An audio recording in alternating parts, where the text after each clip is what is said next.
ناوی خوای بەخشندەی میهرەبان بینەرانی عزیزی بەرنامەی بەفەڕ لە هەرکوێ گەنج جوانترین سڵاوی خوای گەورەتان لێبێ و تاعات و عیبادەتتان قبوڵ و وەرگیرا بێ. سپاس و ستایش بۆ خوای گەورە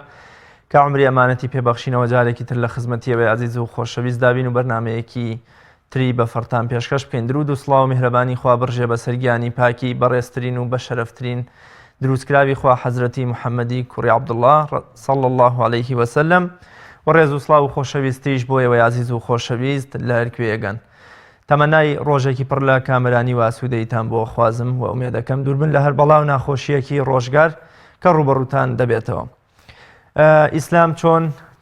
هەژاری کۆمەڵگە چارەسەرەکاوە کامانن ئەو بنەما و ڕێکار و میکانیزمانەی کە ئیسلامی پیرۆز دەیگرێتە بەر تا لە ڕێگایەکی دروستەوە تاکەکان لە هەژاری و لە فەقیری و لە نەبوونی ڕزگار بکە. بێگومان دوێنێ ڕۆژی جیهانی بەرەنگاربوونەوەی هەژاری و زاڵبوون بۆ بەسەر هەژاری کە لەلایەن نەتەوەیە گرتوەکانەوە دیاری کراوە. بێگومان ئاینی پیرۆزی ئیسلام بەر لە 14 سەدە بەر لە ئێستا کۆمەڵێ چارەسەری نەوعی داناوە بۆ زاڵبوون بەسەر هەژاری و هیچ کاتێ نەیویستووە کە تاکەکانی بە هەژاری بژین، بەڵکو تەنانەت دەگوترێت کە پێغەمبەری خوا صلی الله علیه وسلم هەژاری بغزاندووە بەڵام هەژاری خۆشویستووە. واتە هەژاری ڕقی لە هەژاری و لە نەبوونی و لە کەم دەرامەتی و لە ئیژ نەکردن بووە، بەڵام ئەو کەسەش کە لە ئەنجامی هەوڵ و ماندووبوونی خۆیان هەژار کەوتووە ئەمانە خۆشەویستی ئیسلامن. تەنانەت پێغەمبەری پێشەوامان صلی الله عليه وسلم لە فەرمودەدا دەفەرمێ خوایە پەنات پێدەگرم لە کوفر و لە فەقیری و لە هەژاری. ئەوەی کامڕۆ وڵاتانی موسڵمان پێیدا تێپەڕ دەبێت لە هەژاری و لە نەبوونی و لە دواکەوتووی لە ڕەوشی ژیان هەمووی بەرەنجام و کار و کاردانەوەی وڵاتانی ئەوروپیە بەرامبەر بە ڕۆژهەڵاتی ناوەڕاست و وڵاتی موسڵمانان. بۆ قسەکردن لەسەر ئەوەی کە ئاینی پیرۆزی ئیسلام چۆن ڕوبەڕووی هەژاریە بێتەوە و چۆن هەوڵ ئەدات تاکەکان دوور لە هەژاری بژین،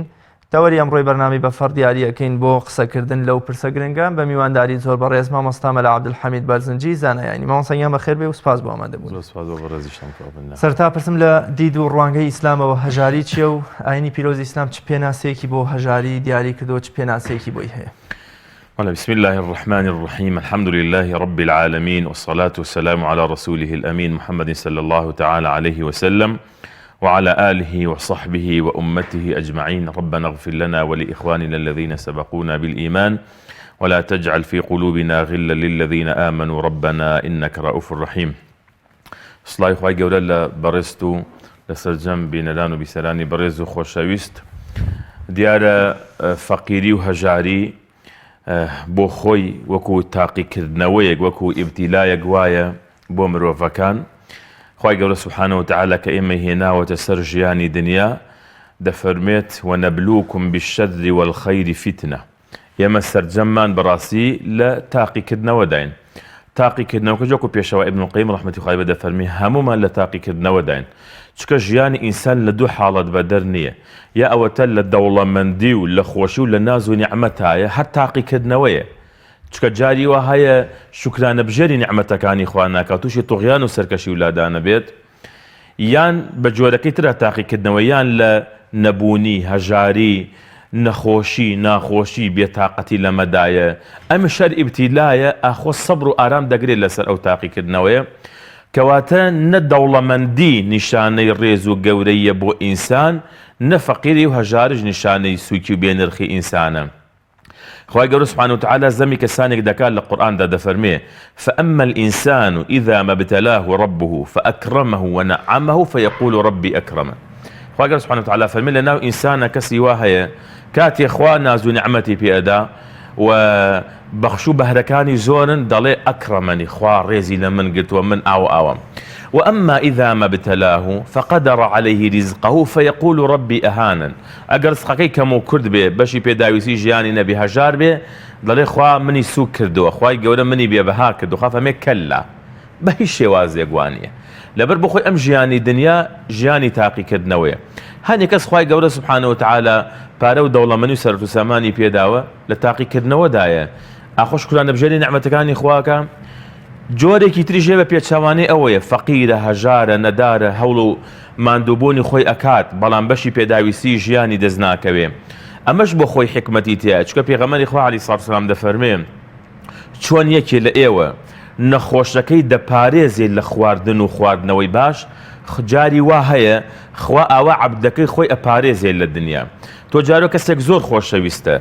داوا شتێکەکە زۆر حەزیلەیەتی زۆر ئارەزوویەتی بەڵام نەخۆشە یان عەمەلیات کراوە پزیشەکە وتوێتی ئامان ئەمە فڵانە خواردن و خواردنی نەیەنێ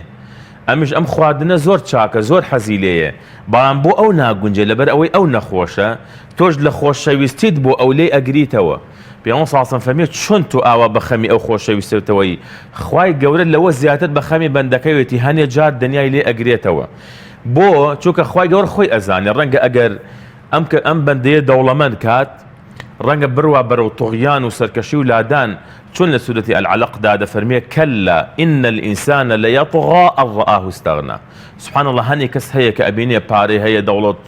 دەوڵەمەندە سەرۆت و سامانی هەیە خۆی بەبێ ئیحتیاج ئەبینێ لە خەڵک ئەڵێ خەڵک پێویستی بە منە لەو کاتەیە تووشی سەرکەشی و لادان و ئەوە ئەبێت تەبعاً خۆ نمونەی زۆرە بۆ نمونە قاڕون کە کەسێکی بۆ نمونە هەژار بۆ لە ناو قەومەکەی خۆیە بەڵام لە دوای ئەوەی کاتێک کە دەوڵەمەنە بێ و پارە و سەرۆت و سامانی زۆرە بێ ئینە مەفاتیحەه لەتەنوء بالعوسبەة ئولی القوة خوا فەرمێ بەس کلیلی خەزێنەکانی ئەوە چەند پیاوی بەهێز هەڵیان بگرتایە ئەم کابرا گەیشتە ئەوەی ئەو هەموو سەرۆت و سامانی هەبوو ڕۆژە پێغەمبەر موسی سەلامی خواسە بێ کەوتارێدا بۆ بەنی ئیسرائیل فەرمووی ئەوە گەلەکەم خوای گەورە لەسەرتانی پێویست واجب کردووە لەو ماڵی کە خوا پێداون لێی ببەخشن هاوکاری فەقیر و هەژاری لێ بکەن. ئەجا کاتێک کە بە قاڕونی وت قاڕون وتی وەڵام موسا پێشتر باسی کۆمەڵ عیبادەتێکی سەر داوای پارەشمان لێکا کەوتە ئەوەی چوو کە ئافرەتێکی خراپە و زیناکار بەکرێ بگرێ تا بچی خراپە بکات و مناڵێکی بێ بڵێ ئەوە هی موسایە پەنا بەخوا. جا لەبەر ئەوە خوای گەورە سوبحانه وتعالە خۆی عەبدی خۆی ئەناسێ کەواتە هەژاری بۆ خۆی وەکو تاقیکردنەوەیەک وایە بۆ ئینسان وەکو ئیبتیلایەک وایە بۆ ئینسان هەڵبەت لەگەڵ ئەو تەفسیلێک کە جەنابت لە تعریفەکەی لە پێشووتردا باست کرد کەسێک کە تەمبەڵە و بێتوانە ئەمە جیاواز لەگە کەسێک کە هەوڵ ئەدا ماندوو ئەبێ بەڵام هەر هەژارە بەڵام هەر کەمتری دەست ئەکەوێت. مامۆستا حکمت چییە مرۆڤەکان بەشێکیان هەژارن و لە نێو هەژارەکانیشدا پشکی شێر بەر بە جیهانی ئیسلامی و مسلمانان کەوتن واتە هەر لە سەردەمی زەڕینی پێغەمبەری پێشەواماندا صلی الله علیه وسلم ئەتوانین بڵین ئەوانەی کە زۆر لە پێشینە مسلمانە بن هەمویان لە سەرمایەداران و دەوڵەمەندان و بازرگانانی ئەو سەردەمەی مەککە و قوڕەیشە بن. حکمت چییە کە خوای گەورە بەندەکانی خۆی ئەوانەی کە شەو و ڕۆژ عیبادەت و پەرستش بۆ خوای گەورەکەن سەریان لە سوژدایە بۆ خوای گەورە حەجەکەن و ئەخلاقی خۆیان ئەڕازێنەوە خۆیان بە ئەخلاقە جوانەکان ڕازێنەوە بەڵام هەمیشە هەژارن کاتێک بەراورد بە خراپترین قەوم کە جوولەکەیە کە ئەوانن کە ئازاری مسلمانان دەن سێرەکەین ئەوان دەوڵەمەندترینی خەڵکانی دنیان. حکمەتی ئەمە چی ئەم بەراورد جیاوازیە بۆچی مسلمان هەمیشە هەژار و فەقیرە و جوولەکە و خەڵکانی خراپیش لە لووتکەی دەوڵەمەندیان. بەڵێ طبعا وەکو عەرزم کردی خوای گەورە سبحانه وتعالى هەر لە ناو مسلماناندا بۆ نمونە کەسی وا هەیە زۆر دەوڵەمەندە زۆر سەرۆت و سامانێکی زۆری پێداوە بەڵام هەر لە ناو مسلمانانیشدا هەیە ئەبینی خەڵکێک هەیە زۆر هەژار یان بڵێن ڕەنگە زۆرینەی بەو شێوازە بێت. خوای گەورە سبحانه وتعالى هەر یەکەی بە جۆرێک تاقی کردوتەوە یعنی تەقسیماتی ڕزقی خوای گەورە سبحانه وتعالى بۆ بەندەکانی خۆی یەکسانە تەقسیماتی خوای گەورە سبحانه وتعالى بۆ بەندەکانی یەکسانە. کەسی وا هەیە خوای گەورە سبحانه وتعالى پارە و سەرۆت و سامانی زۆری پێداوە بەڵام ئەگەر لە ناخی بڕوانی زۆر هەژارە لانی دەرونی زۆر بێتاقەتە هیچ دڵخۆشیەکی نییە. کەسی وا هەیە خوای گەورە سبحانه وتعالى ماڵ و منداڵی پێداوە بەڵام لەو لاوە لەلانی مادیەوە هەژارە. کەسی وا هەیە منداڵی نییە بەڵام خوای گەورە سبحانه وتعالى لە زۆر نیعمەت و بەهرەیتر بەهرەمەندی کردووە. لەبەر ئەوە تەقسیماتی خوای گەورە سبحانه وتعالى بۆ بەندەکانی وەکو یەک وایە جا شتەکانیش بەهرەکانیش لە ژیانی دنیا زۆرن خوای گەورە سبحانه وتعالى بەشی کردووە. کەسی وا هەیە خوای گەورە دڵخۆشی پێداوە ئێستا ئینسانی وا هەیە بۆ نمونە ڕۆژانە بەشی بژێوی خۆی تەنها هەر ئەو نەپەیاکە ئێوارە کە چووە سەر جێگا سعات 9 شەو بە ئیسراحەت ماشەڵا خەبێکی لێ ئەکەوێ بە حاڵ بۆ نوێژی بەیانی خەبەرێ بێت و ئەوەنە دڵی خۆشە ئەوەنە مرتاحە و ئەزانی هەموو دنیاهی ئەوە. کەسی واش هەیە سەرۆت و سامانێکی زۆری هەیە بە تەقەیەک ڕائەچڵەکێ جارێ تانیوەی شەو خەوی لێ ناکەوێ بیر ئەکاتەوانێ چاوی تووشی نەخۆشی بە گوێی تووشی نەخۆشی بووە بە تەلەفۆن و بەملا و بەولا تووشی هیلاکەت و ماندوویەتی بووە لەبەر خوای گەورە سوبحانە وتعالە تەقسیماتەکەی وا کردووە بەشێک ڕزقەکەی بریتێ لە دڵخۆشی بەشێک ڕزقەکەی بریتێ لە مناڵ بەشێک ڕزقەکەی بریتێ لە پارە جا شێخ محەممەد حەسان خوا پاداشی باتەوە نمونەیەک باز دەکات کە یەکێک لە هاوڵەکانی پیاوێکی زۆر دەوڵەمەند و سەرمایەدار و ئەوە بۆ تەقەن معمەل و کارگەی گەورە بۆ سەدان کەس لە کارگەکەی کاری کردووە دەڵێ ڕۆژێک بەلای کۆمەڵێکیاندا تێپەڕ دەبینێت هەنێک لە کرێکارەکان دانیشتون لەسەر و عەرزە قاقالی ئەدەن و پێەکەن و ئاوا دڵیان خۆشە و ئەویش ئەم قاقاو پێکەنن و دڵخۆشیی نەبینیوە تۆزێ چێتە لایەن دانیشێت ئەڵێ ئێوە حەز و هێو ئاواتتان چییە یەکیان پێی ئەڵێ وەڵاهی من یعنی زۆر حەز دەکەم چۆن ئەو خوای گەورە لەو هەموو ناز و نیعمەتە بەهرەمەندی کردووی ینی زۆرم حەز دەکەم منیش ئاوا دەوڵەمەند بوومایە و پارەم ببوایە ئەویش قسەیەکی جوانیان پێڵێ ئەڵێ قەت خۆزگەم بەخوازن بە هیچ کەس هیچ کات لە ڕواڵەتی خەڵکی مەڕوانن جا ئەم قسە زۆر جوانە تۆ کەسی وا هەیە ئەیبینی لە ژیانی خۆتا بە شوێنێکا تێپەڕەبێ لە تەلەڤیزیۆنێکە ئایبینی لە بەرنامەیەکە ئایبینی لە شوێنەکە ئایبینی قسە ئەکا لە ژیان وەزعێکە ئایبینی لە سیارەیەکە ئایبینی قەت ئاوات بە ژیانی خەڵک مەخوازە لەوانەیە کەسی تو ئاواتی پێخوازی لەوانەیە دنیای کێشەی هەبێ لەوانەیە دنیاک نەهامەتێ بێ لەوانەیە دنیا خەفەت و بێتاقەتێ بێ کە تۆ نیتە جا ئەفەرمێ و پێی وتی من تۆ ئاواتە خوازی بۆ تیاوتی تۆ نەخۆشیت وتی نەوەڵڵا سواز و من زۆر لەشم ساغە وتی با من پێ بڵم چەند نەخۆشیم هەیە من ئەو نەخۆشیم هەیە کاتێککە قسەی کرد بۆ کابرا هەستی کرد ئەم هەژاریەی خۆی لەگەڵ ئەم لەش ساغیەی کە هەیەی زۆر لە دەوڵەمەنیەکەی ئەو لە پارەکەی ئەو بەقیمەترە جاتەبان ئەوە نمونەیەکە گەر ئینسان زۆر جار واقع و ناخی کەسەکان ببینێت قەت ئاواتە خواز نییە بەوەی خۆزگە منیش سیارەم بۆ یاکۆ فلانە کەس خۆزگە ئەو خانوە سیقاتی فلانە کەس هەیەتی منیش بم بواە خۆزگە ئەو ژن مناڵی فلانە کەس هەیەتی من بوومایە ڕەنگە تۆ لە زاهێدا بینەوە زای زۆر خۆش بڵ ڕەنگە کێشەی زۆر بێ لەبەر ئەوە دێنەوە سەر ئەوە کە ئەمە حکمەتەکەی خوای گەورە سوبحانە وتعالە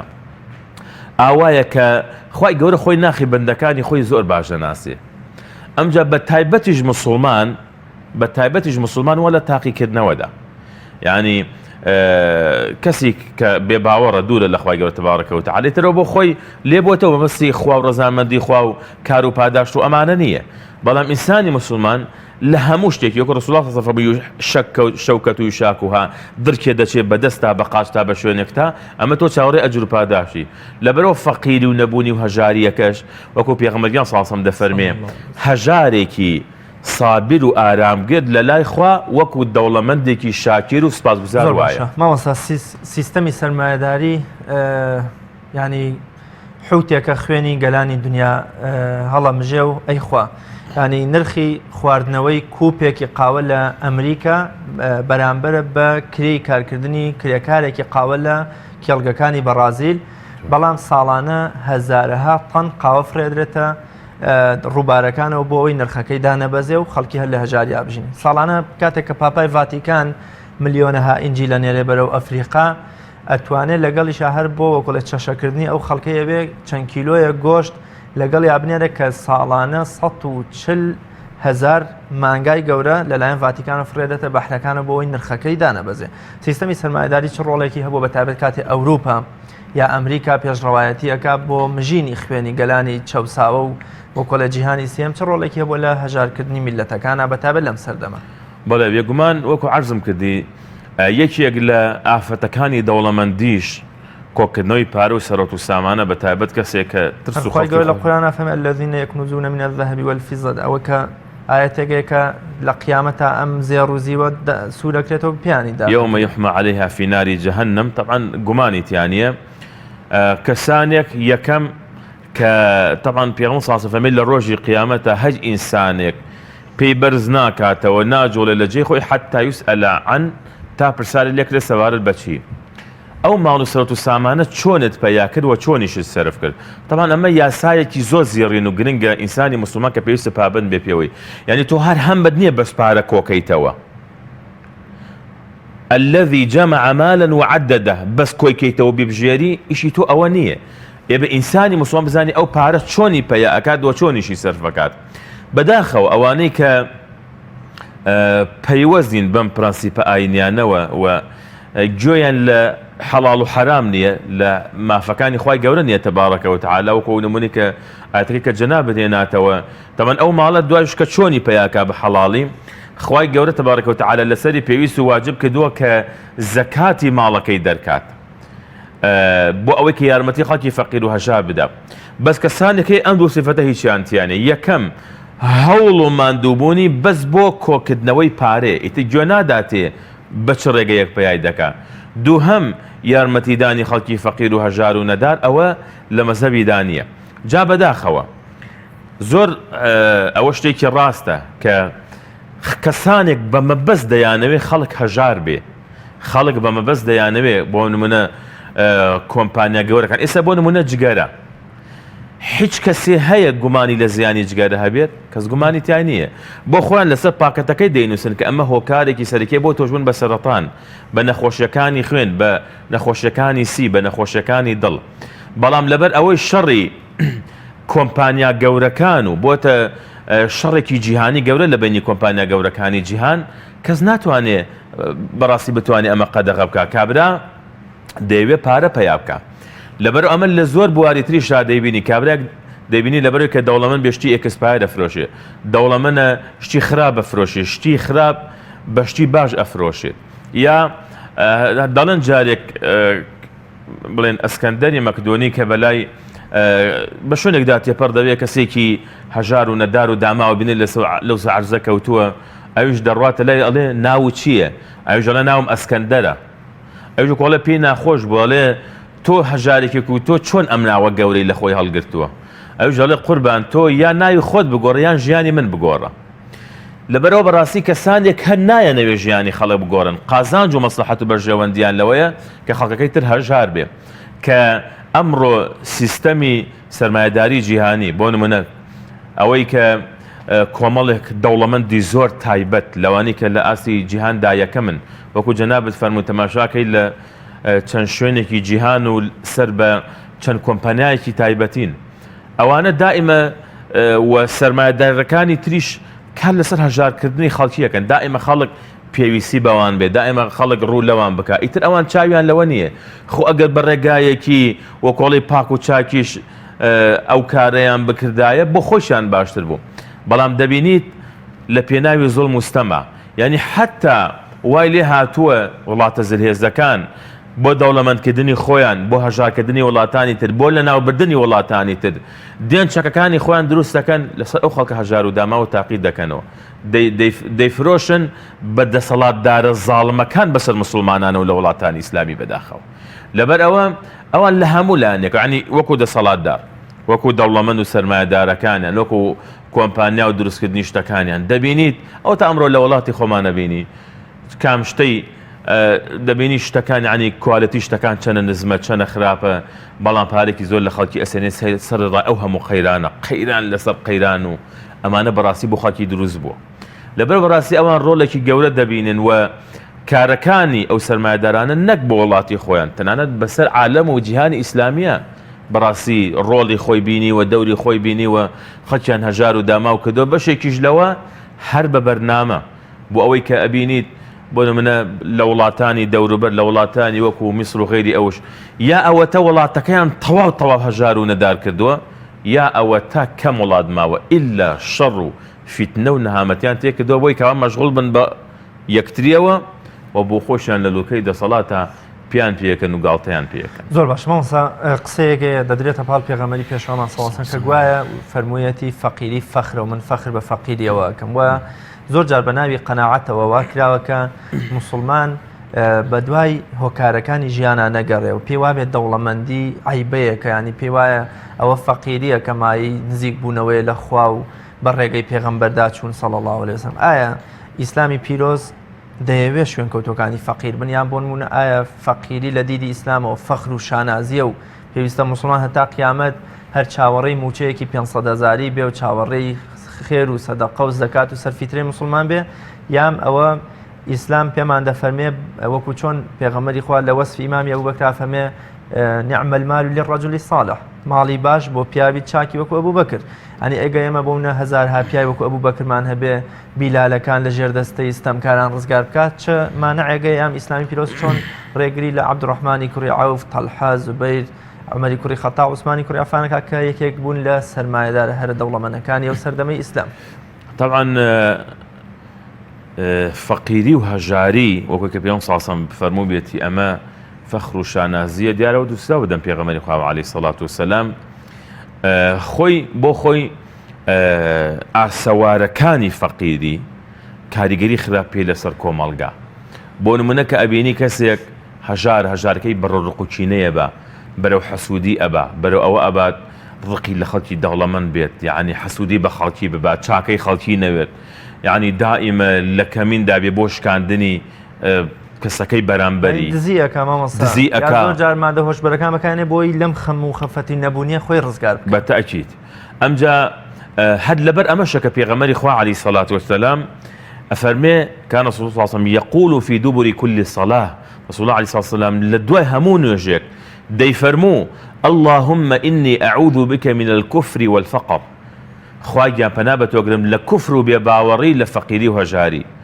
يعني سببك تشيه آية بيونديك هي لبيني أمدوانا بله بيوندي زور بهيسي لبيني كفر لبيني فقرة بو أبيني كسيك يعني أكريت جاري وهي بوا كسيك فقيرة برو كفر بباوري شوا برو ناشكري شوا يا گەیشتەوەی کە ڕەخنە لە کاری خوا بگرێ بۆ مناڵێ بە ساقەی خوابم ئەوتە پارە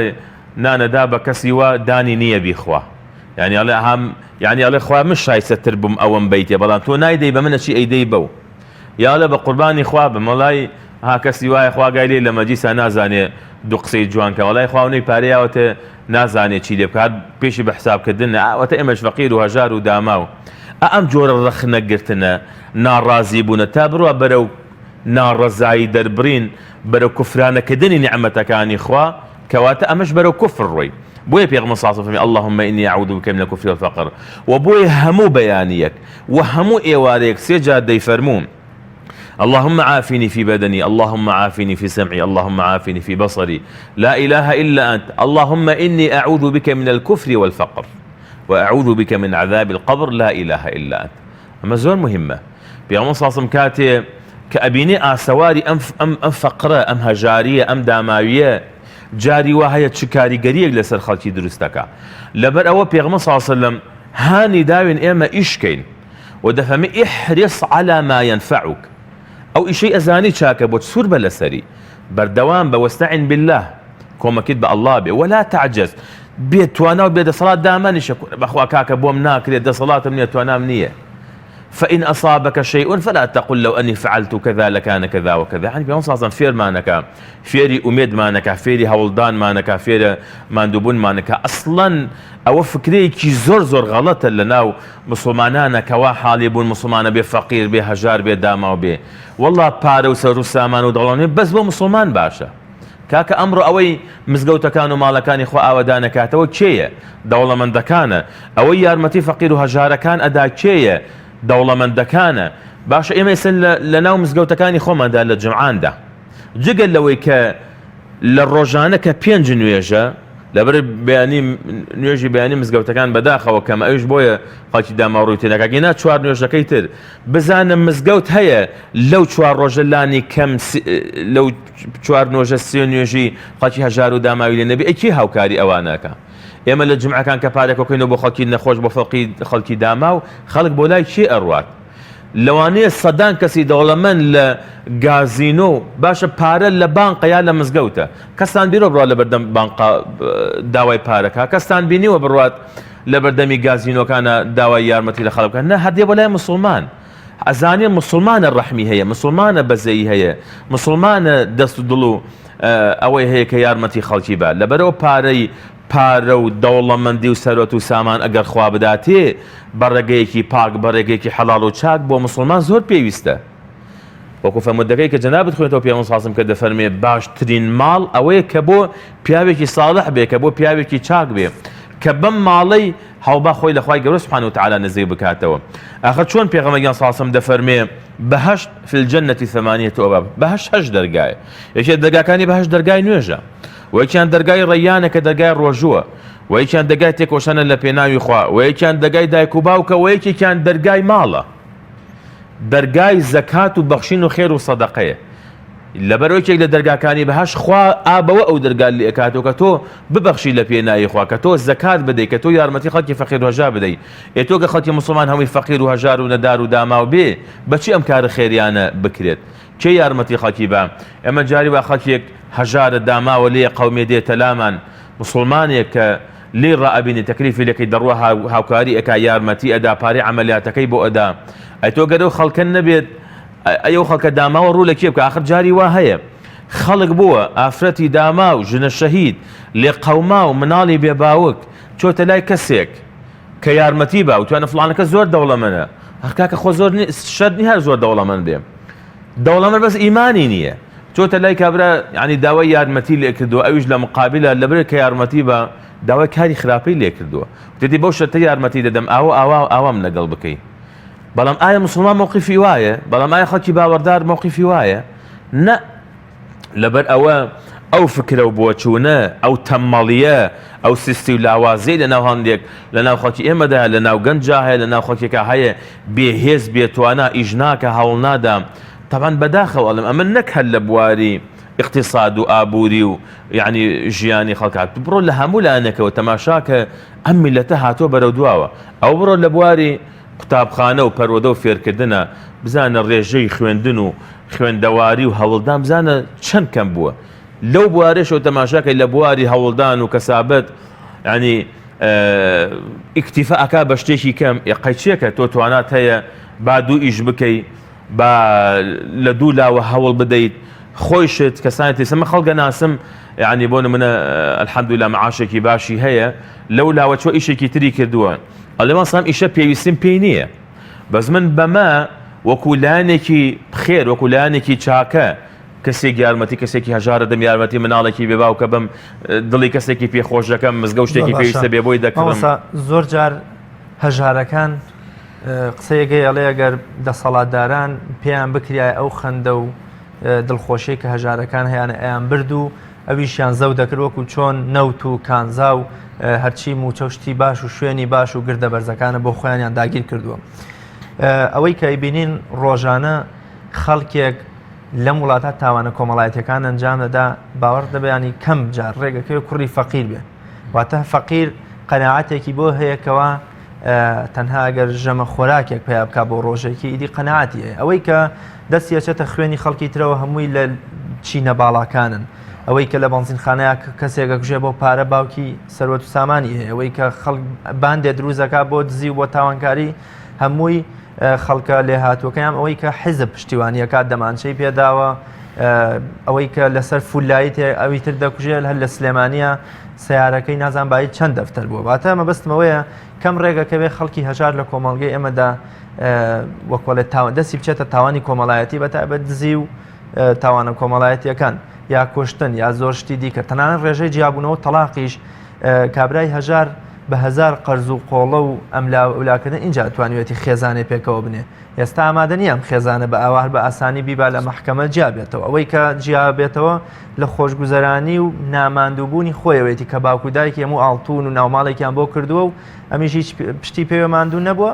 و ئازانێ گۆڕینی خێزانەکەی وەکو گۆڕینی مۆبیلیات و سیارەکەی وایە ئاوایی گۆڕێ. کەواتەمە تا چەند شانازیە بۆ هەژار لە کۆمەڵگەی ئێمەیە کەوا پرەنسیپ و بەهاجوانەکانی خێزان، دەست نەبردن بۆ ماڵی خەڵک، دەست نەچوونە خوێنی ئەوانی دیکەوە کۆمەڵی تاوانی کۆمەڵایەتی تر ئەنجام نادا. ئەمە ئایا شەرەف و شانازی نییە بۆ هەژاری کۆمەڵگەی ئێمە؟ بەڵێ طبعاً ئەمە ئەوەمان بۆ ڕوون ئەکاتەوانێ کە ئەو کۆمەڵەی کە پێغەمبەر صلی الله علیه و سلم خۆشەویستن لە فەقیر و هەژارەکان ئەم نمونانن وەکو ئەمانی کە بەڕێزت ئاماژەت پێدا. یعنی کەسێک کە هەژارە بەڵام ئارامگرە، بەڵام دەست پاکە، بەڵام داوێن پاکە، بەڵام بەڕێگەی خراپەدا ناڕوات، ئەم فەقیرەیە کە هەوڵ و ماندووبوونی خۆی ئەکا، بەڵام لەگەڵ ئەوەشدا هەژارە، بەڵام عیفەت و پاکی و داوێن پاکی و دەست پاکی هەیە، ئەمە خۆشەویستی ڕەسوڵڵاهی صلی الله عليه وسلم و ئەو نمونەی کە بەڕێزی شت باست کرد ئەو نمونەمان زۆر زۆرە لە کۆمەڵگای خۆماندا الحەمدولله لە خەڵکانی چاک طبعا لەبەری کە مامۆستای ئاینی محرەمی خەڵکە زۆر جار ئەوان کێشە و گیرروگرفت و یان حاڵوەزئی خۆیان لای مامۆستایانی ئاینی باز دەکەن زۆر ئێمە گوێمان لەو جۆرە کەسانە دەبێت کە خەڵکانی هەژارن کە خەڵکانی داماون بەڵام زۆر ملتەزیمن بە ئاینی پیرۆزی ئیسلامەوە بەڵام هیچ کات بە ڕێگەی خراپەدا ناڕۆن بەڵام هەژاری و فەقیریەکان و تاقیکردنەوەیەک تەماشا ئەکەن لەبەر ئەوە زۆر دان بە خۆداگرن لە هەموو لایەنێکەوە یعنی من خەڵکی وا هاتۆ لام دوو هەفتەی لەمە و پێش ڕۆژی جمعە ئاوا پێش جمعە بۆ ئافرەتێک ئەحواڵ پرسی ئەوان نەکەی ماسە بەخوا ئێستش ئێمە ڕۆژی یەک ژەم نانەخۆین ڕۆژی یەک ژەم نانەخۆین لەبەرەوەی معاشێکی دامای و ئەو فەقیرانەمان هەیە ئەیدین بە کرێخان و 300,000 لەبەر کوڕەکەش مەژارە من کرێخانەکەی بۆ بەیەکەوە ئەیدەین و ئیتر ئەویش ئیش و کاری نییە کرێکاریەکە داماوە مناڵی هەیە یعنی ئێستش خەڵک هەیە ئاوایە بەڵام ئامادە نییە حرام بخوا بەڵام ئامادە نییە ماڵی خەڵک بخوا بەڵام ئامادە نییە سنووری خوای گەورە سوبحانە و تەعالا ببەزێنێت ئەم هەژارانە کە ئاوا دان بە خۆیاندا ئەگرن و نمونەی چاکن لە نێو کۆمەڵگەدا ئەمانە خۆشەویستی خوان ئەمانە خۆشەویستی پێغەمبەری خوان عەلەیهی سڵات وسەلام بەڵام کەسانێک هەیە کە معنی پارەی بوو هێز و قووەت و دەسەڵاتی بوو ئیتر بەمەوە فەخر و شانازی ئەکا بۆیە قسەیەکی لە خواناسانی تابعینە کە دەفەرمێ إذا دعتك قدرتك على ظلم الآخرين فتذكر قدرة الله عليك هەر شتێک بووە هۆکاری ئەوەی کە ئینسان تووشی توغیان بکە تووشی ستەم کا لە بەرامبەرەکەی ئیتر پارەیە هێز و قووەت و دەسەڵاتە عەشرەت و بنەماڵ و فڵان و هەر چیەک هەیە ئەگەر وای لێ کردی بەرەو خراپە بێت با بیرکەرە و لە هێز و توانای خوای گەورە سوبحانە و تەعالا کەسی وا هەجاری وا هەیە بژەوی ماڵ و منداڵی ئەوەیە کە چەند کلێنسێگە فرۆشێ بۆ نمونە شتێکی بەسیتی داناوە بنێشە چی ئەیفرۆشێ کەسی واشێ دەڕوا شەقیتی هەڵەدا دەڕوا بە چاوێکی سووک و بە چاوی کەم تەماشاکە نە بە چاوی کەم تەماشای مەکە بە چاوی سووک تەماشای مەکە ئەوە ئیبتیلایە ئەوە تاقیکردنەوەیە کە بۆ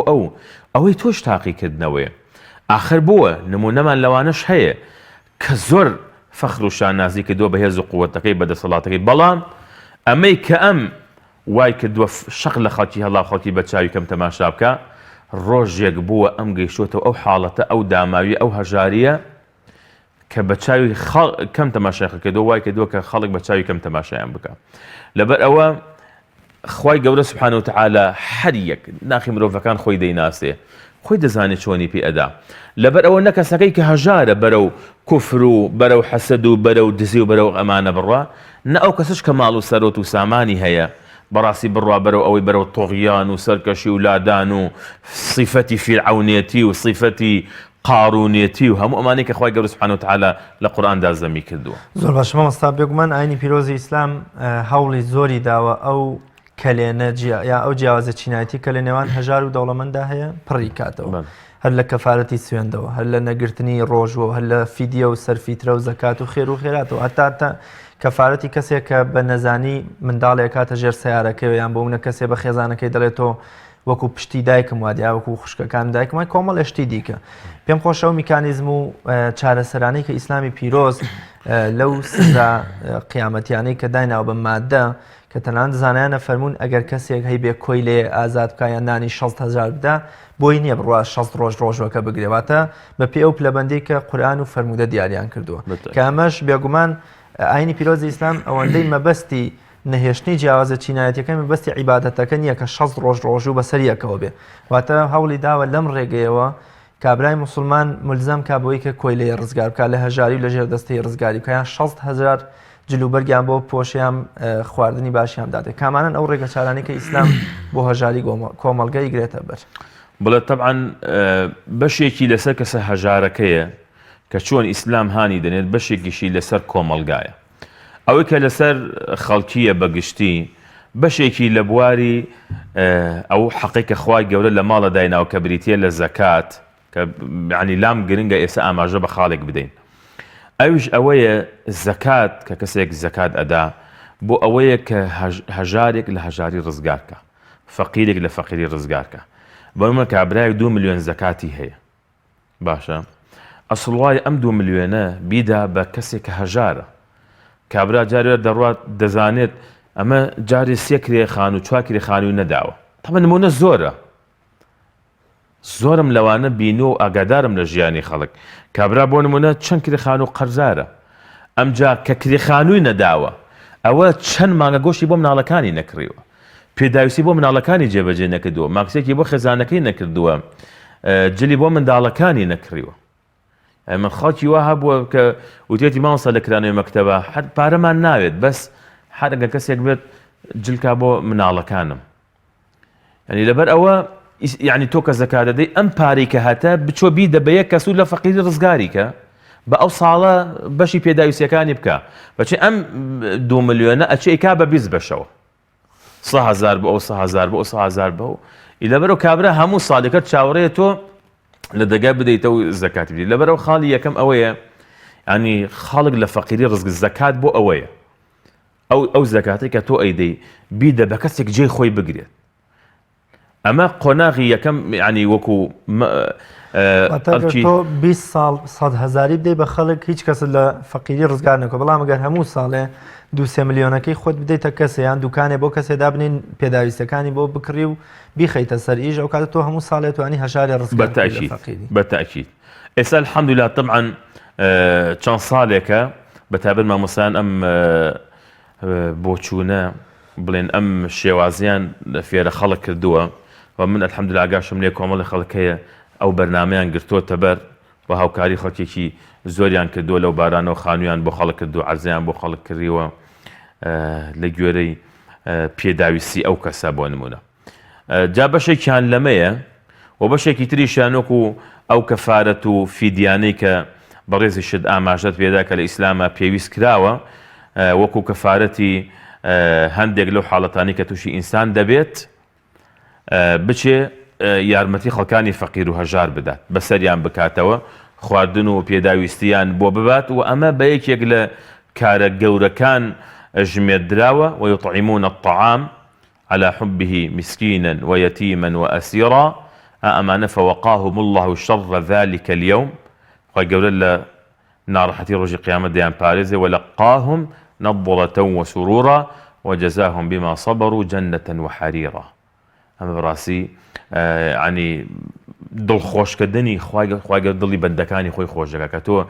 یارمەتی کەسێگەدەی ئەوە لە کارە گەورەکانە کەسانی کە چون پاریان سەرفەکە بۆ دژایەتی پێغەمبەر صلی الله علیه و سلم خوای گەورە فەرموویەوە پارە سەرفکەن لە کارە گەورەکان کارە گەورەکان چێ فەلاقتەحەمە العەقەبە وما ئەدراکە ما العەقەبە فەکُّ ڕەقەبە بڕۆ کۆی لێ ئازادکە ئەو ئیطعام فی یوم ذی مەسغەبە خواردن ببەخشە لە ڕۆژی تنگانە و ناڕەحەتی یەتیمەن ذا مەقرەبە منداڵێکی بە باوکی خزمەت هەیە لای لێکەرەوە بۆ تا باوکی ما بۆ هاتووە کە باوکی مریتە قەتعی لاقەیەکەی ئەو میسکینە ذا مەترەبە هەژارێکی پەککەوتووی لە عەرزاکەوتوو یان نەخۆشە یان هیچ یعنی ئیتر داما و هین بووە دەبێت خوای گەورە زۆر هانمانەدا ئێمە وەکو کۆمەڵگا دائما چامان لەو جۆرە کەسانە بێت بە برای خۆمان بە کەسی خۆمانی بزانین بچینە لای پێغەمبەر صلی الله علیه و سلم کابراک دیت لای ڕسوڵ الله صلی الله علیه و سلم دڵم ڕقە چی بکەم ئەفەرمێ بڕۆ یارمەتی خەڵک بە وەمسح ڕەس اليەتیم دەست بێنە بە سەری مناڵی بێ باوکە ئەمە وەکو ئەرکی کۆمەڵگا وەکو ئەرکی ئەو کەسە خۆی ئیسلام هەنی هەڵی دەنێ پێغەمبەر صلی الله علیه و سلم دەفەرمێ هیچ ئینسانێک پاکتر و چاکتر و حەڵاڵتری نەخواردووە لەوەی کە بەدەستی خۆی پەیاکات ئەو بەدەستی خۆی پەیاکات لە هەموو شتێکی تر حەڵاڵتر و پاکترە هەبووە پێغەمبەران ما من نەبی إلا رعى الغنم هەموو پێغەمبەرانی شوانەتیان کردووە وتیان تۆش فەرمی بەڵێ وەڵام منیش لەسەر چەند درهەمێک بۆ ئەهلی مەکە منیش پێغەمبەر صلی الله علیه و سلم منیش ئیشم کردووە پێغەمبەری وا هەبوو ئاسنگەر بووە وألنا له الحديد پێغەمبەر داود پێغەمبەر زەکەریا دارتاژ بووە پێغەمبەری وا هەبووە خەیات بووە پێغەمبەر یعنی هەرێکی لە پێغەمبەرانی شوکاری خۆیان بووە مۆسەیان چەند پێشتر بە ناڕاستوخوا ماژت بەبەشێ لەو ئاسەوار و شوێنەوارە خراپانە کرد کە هەژاری دروستی یەکە ئەم پێم خۆشە لە تاکەوە لە خێزان و لە کۆمەڵگەوە کامانە و شوێنەوار و ئاسەوارە خراپانی کە فەقیری لەسەر کۆمەڵگە دروستیەکە هەر لە زیادبوونی ڕێژەی جیاببوونەوە هەر لە زیادبوونی تاوانە کۆمەڵایەتیەکان هەتا پەرسەندن و زیادبوونی نەخۆشیە درێژخایەنەکان کە زۆر جار مرۆڤ بەهۆی نەبوونی پارەیەکەوە تووشی دایها نەخۆشیە بێ کە پارەی چارەسەری نییە مرۆڤ بێبەژە بێ لە خوێندن کەوە ناتوانێت پێداویستی بۆ مناڵەکەی بکڕیان مناڵەکە ناتوانێت بڕوا لە شارێکی دیکە بخوێنێت کامانە نەو ئاسەوارە خراپانەی کە هەژاری و فەقیری بەسەر تاک و خێزان و کۆمەڵگەوە جێدێڵە بێگومان ئاسەواری هەژاری لە نێو کۆمەڵگەدا زۆرە لەسەر تاک لەسەر خێزان دو ئەوە لەسەر کۆمەلگا لەسەر تاک طبعا ئەگەر ئێستا ئێمە تەماشا بکەین نمونەیەک بێنینەوە بۆ نمونە ئەمڕۆ زۆرینەی نەخۆشی کە خەڵک پێوەی ئەناڵێنێ تەماشاکەی نەخۆشیەکانی دڵ و کۆمەڵێک نەو نەخۆشیانە کە پزیشکەکان دەڵێن بەشێک لەوانە لەو نەخۆشیانە کە تووشی ئینسان دەبێت لە قەلەقی و دڵەڕاوچێ و بێتاقەتی و زۆربیرکردنەوە دڵ ڕاچڵەکان کۆمەڵ حاڵەتی ئەمانە ئینسان تووشی کۆمەڵێک نەخۆشی ئەکا لەبەرەوە تەماشاکەی وەکو جەستەی خۆی ئەو کەسە یعنی بە زۆربیرکردنەوە من ئەو هەموو هەوڵەدەم باشە بۆچی هیچم نابێ بە هیچ خەڵکی وا هەیە بڕۆ تەماشایکە حسابی خۆی نازانێت زۆر بیر لەمانە ئەکاتەوە فڵان کە زۆر تخوا ڕەفیقی تەلەبێ من بووی ئێستا من چی و ئەو چی یا ئێستا من دەبێ یا بە تایبەت کەسێک لە ناو براکانی ئەوان دەوڵەمەند و ئەم هەژارە لە ناو ئامۆزا و پرزا و خاڵۆزاکانی ئەوان دەوڵەمەند و ئەم هەژارە کە دەڕواتە دەڵێ دەچم والله ئەم شەو لە ناویانە بووم بۆ خۆ ئەم هەست بە دامایی خۆمە کرد بۆ شێوازە یعنی ئەم زۆر بیرکردنەوە ئینسان تووشی نەخۆشی ئەکات دوای ئەوە تەسیری ئەمە چییە تەسیری ئەمە ئەوەیە ڕقوچینەی بەرامبەر بە خۆکی دروستە بێ حەسوودیان پێ ئەبات جاری وهای ڕەنگە بڕوا بەرەو ئەوەی کە تووشی دزی ببێت ئەمەش پەنا بەخوا یعنی بۆ ئینسان یەکەم حاڵەتی کە توش بوو ئیتر تووشی شتی گەورەتر بێ ینی خەڵکی وا هەبووە دزی گەورەی کردووە باشە کاتێکە لیان پرسیوە تۆ چۆن ئەمە فێر بووی باوەڕەکەی لە چێوکە ڕەنگە ئێستا زۆر دایک و باو گرنگی بەمە نەدا تۆ لە چێوە فێ بڵێ من لە 2 ساڵی و 3 ساڵی و 4 ساڵی من فێرە دزی کرده بووم چۆن تۆ لە 3 ساڵی و 4 ساڵە فێرە دزی کرده بووی دەڵێ چون مەماڵی هاوسەیەکمان چون مەماڵی بۆ نمونە مامێکمان کەسێکمان شتی یاریان بووە ئەوان بوویانە من نەمبووە بردوومە کە چوینەتە ماڵەوە بۆ ئەمە باوکم تێتەوەی کەوتە مەڵی ئەوانە پێکە نیوە نەیوتۆ ڕۆڵە گیان بۆ دەکڕم ئەوە هی خەڵکە ئەوە هی ئەو مناڵە بۆ تۆ نەبووە بتبردایە ئەوە شتێکی خراپە ڕۆڵە گیان ئەو سیفەتێکی نابێتەوە لەوە ئەڵێ من لەوە کە یعنی فێر بووم کەشتمە بد لام ئاسایی بوو ئێستا ڕەنگە دایکۆ باگەوەی بەلای شتێکی زۆر ئاسایی بێ قەچێکە ماڵی برای خۆمە نا ئەبێلات قرس بێ ئەو مناڵە لە مناڵەوە بێ پەروەردەکەی تۆ ئاگال لێ بێ جا لەبەرەوە دزی کە جارە کەسەکە بەرەو دزی ئەبات بەرەو ئەوە ئەبات مافی خەڵکێک یعنی کابرا ئەوەی کە جارە بە چەند ساڵ بە چەند مانکۆی کردوێتەوە کابرا ڕوە لە حاڵەتێکە ئەڕوا پارەکەی ئەبات و لێرزێ لەبەر ئەمەش یعنی کاریگەریەکی خراپە ئەمجا لەسەر خێزان کابرا تەماشاکی کاتێکە ئەبینێ هەژاری و دامای خۆی ئەبینێ ئەنجا دائیمە بێتاقەتە دائیمە تۆڕەیە دائیمە ئەمجا شەڕ و هەرا هەیە لە ماڵیانە ئەنجا دائیمە لەگەڵ مناڵەکەی شەڕیەتی تۆ بۆ دائیمە لە ماڵەوە کەوتووی بۆ ناچی پارە پەیاکەی بۆ ناچی ئیشکەی بۆ ناچی چی بکەیت تاوان کابرا کە دەوڵەمەندە کوڕەکەی سەعات 2 ڕۆ تا 5-6 بەیانی ناخەوێت باشە خەریکی یاری و ئەمانەیە یا خەریکی پیاسە و گەڕان و ئەوەی باوکی پایی کردەوە بە شەو خەرجیەکە دەڕات تا 2 ڕۆخی باوکی هیچی پێ ناڵێ نە لە مەکتەب دەرەچێت ناوڵەدا هیچ پێ ناڵێ بەڵام مناڵە هەژارە کە باوکی کە بەیانی زوو هەڵەسێ ئەوێ مناڵەکەشی هەڵسێ ڕۆڵە گیان هەسە تۆش باوەکو منە لێنێت یعنی خۆ ئەمە هەوڵدانەکە تەواو بەڵام جاری وا هەیە یعنی شتی گەورەتری لەسەر دروستە بێ جاری وای لە هەیە کێشە و گرفت ئەوە لە خێزانە دروستە بێ یعنی ڕێز و بەها و دەودە لە ناو خێزانە کەمە بێتەوە لەبەر وای لێدی ئەو خێزانە یا ژنەکە بە پیاوەکە لەوانی 100 تعلیقی لێدا بڕۆ تەماشا ماڵی فڵانە کەس کە قەنەفەکەی شیان گۆڕی فەشەکەی شیان گۆڕی پەردەکە ئەو هەموو شتە جوانە هەموو ساڵی ئەی گۆڕێت ئێمەش لەوەتەی شوم ئافرەتەکە لێ لەوەتەی شووی پێکرد و هەر ئەوەی هەیە ئەمە گرفت لە ناو خێزانە دروستەکە بەڵام کابرا بۆ کورداوەریە لە کاسەی پڕ ئاشتی ماڵە تەمەن ئێمە ئەڵێن ئەم ئاسەوارە خراپانە ئەگەر کەسەکە نەزانێ بەڕاستی بید لەوە نەکاتوکە ئەمە تاقیکردنەوەکە گەینا خۆگەر ئینسان بزانێت ئەمە هەوڵی خۆی بدا خۆی ماندووکە بەڕاستی سەر بۆ ئەمانە ناکێشێت زۆر باشە زۆر سپاس بۆ بەڕێز مامۆستا عەبدولحەمید بەرزنجی زانایانی سپاس بۆ ئەوەی کە ئەمڕۆ میوانی بەرنامەی بەفەڕ بووی. خوای گەورە پاداشی زۆر سەکەوتە بن یا رب. بەڵێ ئازان و خۆشەویستانم ئیمامی عەلی ڕەزا و ڕەحمەتی خوای لێبێ قسەیەکی زۆر جوان هەیە کە دەفەرمێ ئەگەر هەژاری پیاوێ بوایە دەم کوژدواتە هەژاری ئامانج و ویست و داواکاری ئیسلامی پیرۆز نییە و کۆمەڵی ڕێوشوێنی جوانیشی گرتوۆتە بەر بۆی تاکەکان دوور لە هەژاری بژین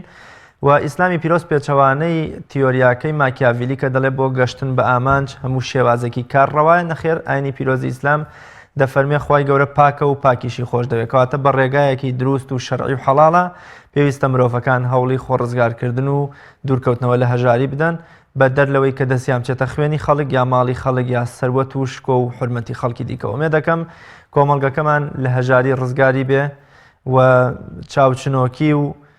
بەرژەوەندخوازی ناحەزانەی ئەمریکا و ئەوروپاش لەسەر وڵاتی موسڵمانان نەمێنێ کە ئەم هەژاریە بێگومان هۆکاری سەرەکیەکەی ئەمریکای چاوچنۆک و ئەوروپای زلهێز و پێشڕەوانی ئەمڕۆی جیهانی مرۆڤایەتین تا بە یەگەشتنەوەیەکتر بەخوای گەورەتان ئەسپێرم خواتان لەگەڵ تاعات و عیبادەتیشتان قبول بێت.